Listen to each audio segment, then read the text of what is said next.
Hello again.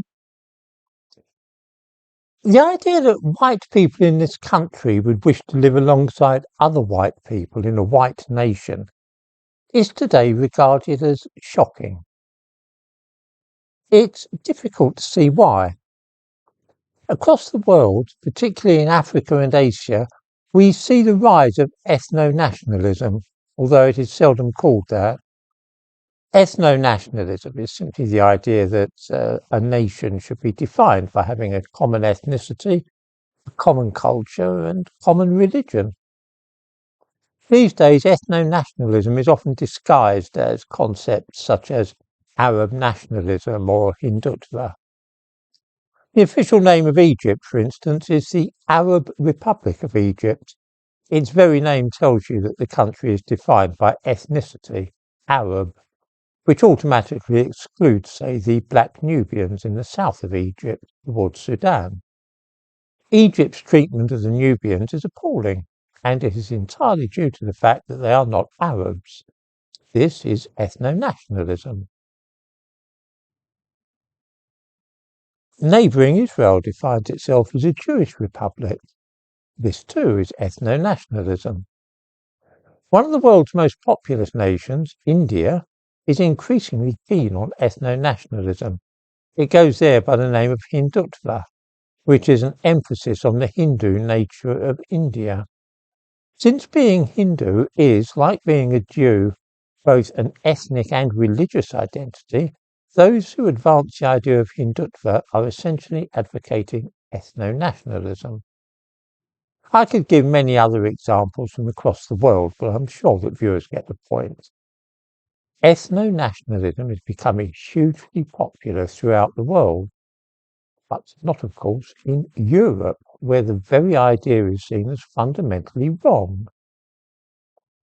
In Britain, anybody who yearns for a nation united by Saxon and Celtic ethnicity, combined perhaps with Christianity, is seen as being little short of a crypto-Nazi.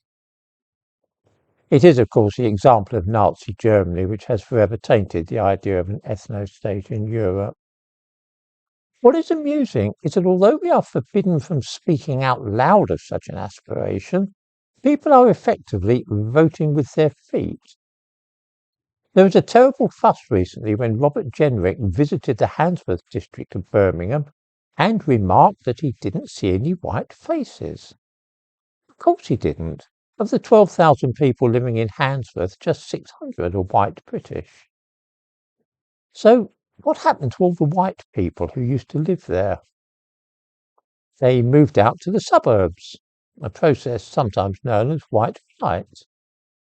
Perhaps if we ask ourselves what is really going on with these two processes, that is to say, inner city areas becoming predominantly South Asian or Black African on the one hand, and outer suburbs becoming almost completely white on the other. What it suggests to me is that most people whose ancestry lies in Pakistan and Bangladesh prefer to live alongside others of the same heritage, culture, language and religion. The same applies to Nigerians, and of course it's just the same with white British people.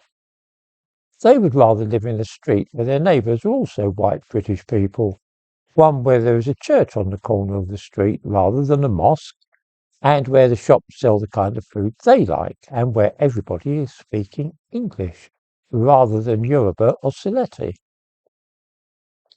In other words, whether black or white, Muslim or Christian, everybody tends naturally to wish to live with others who share their background, beliefs and customs. What it amounts to is that most people would actually prefer to live in an ethno-state, and this applies to white British people no less than it does to Egyptians, Israelis or Indians.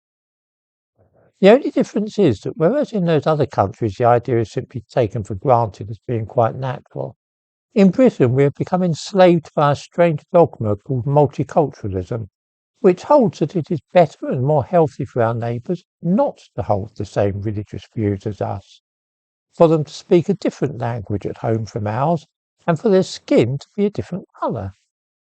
That nobody, black, white or Asian, actually likes this doctrine or wishes to live by it seems to be neither here nor there.